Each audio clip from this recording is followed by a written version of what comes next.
Greetings everyone and welcome to True Crimecast. In this video, we're going to be exploring all of the connections that Chief Public Defender for Kootenai County, Ann Taylor, has with all of the victims in the Idaho 4 Bryan Kohberger defense case. Originally, we just thought it was Xana Kernodle's mom. We were already aware that she had had run-ins with the law starting back as far as 1996 and running all the way through the 2000s, culminating with drug possession charges just 4 days after the murders occurred. But now it also appears that there are other connections as well, and we're going to explore those also. First, I'd like you to take a look at this video. This is an interview from News Nation where they speak to Xana's mother and get her reaction from being basically thrown away by Ann Taylor, who has defended her multiple times in the past, which immediately calls into question why she is still on this case. There's no doubt that she's extremely intelligent and knows that she will get a lot of nationwide notoriety from defending Bryan Kohberger in this case. However, as you can tell from this video that I'm about to show you, she should probably be removed because it is very upsetting to the families to know that because of prior connections to them, her defending Bryan Kohberger could cause a need for a retrial or perhaps even allow him to walk free, depending on how the case would turn out. Think that perhaps some point you want to divorce your spouse and you have a conversation with a couple of lawyers.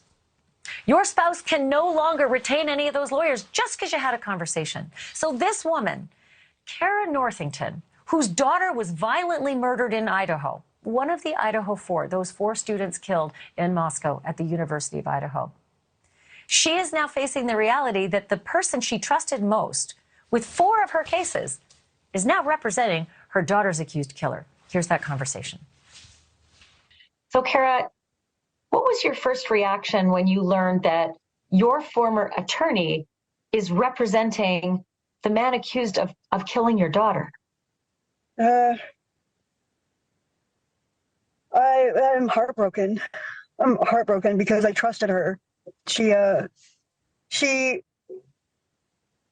pretended that she was wanting to help me, and to find that out that she's representing him, I can't even convey how betrayed I feel.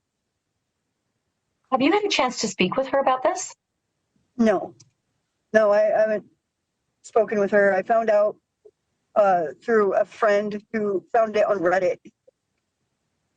So, you found out through a friend through social media. You weren't notified by Ann Taylor, your attorney, no. herself? Right now. And have you tried to reach out to her? No, I just found out today, literally. So, yeah.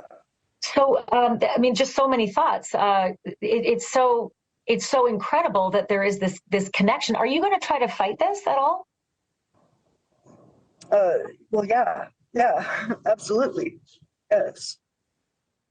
So that's the first connection that most of us knew about. But in a new and no less strange way, now we find out that Ann Taylor has also defended not 1, but 2 other parents. And give it a little time, maybe we'll find some more. But apparently, Madison Mogen's dad in 2020 had been defended by Ann Taylor for drug charges. In June of 2022, Ann Taylor also defended Madison Mogen's stepmom on drug charges. Now, I'm not going to delve into this. Everyone has their demons. But it seems kind of crazy that you had the suspect, Bryan Kohberger, who has been accused by multiple acquaintances of his that he had a serious drug problem, including heroin. And now you've got 3 of the parents involved in this case, all with drug charges as well against them. So it's becoming very hard to not make the connection between all of this drug use, Bryan Kohberger, and these murders. They may have nothing to do with anything, and it may just be a crazy coincidence. But when you have 3 of the victims' parents connected to the public defender, it definitely opens up this case to a lot of problems. That about wraps us up here. You are currently up to date now, and until the next crazy thing pops up on this case, stay safe out there, and we will see you in our next video.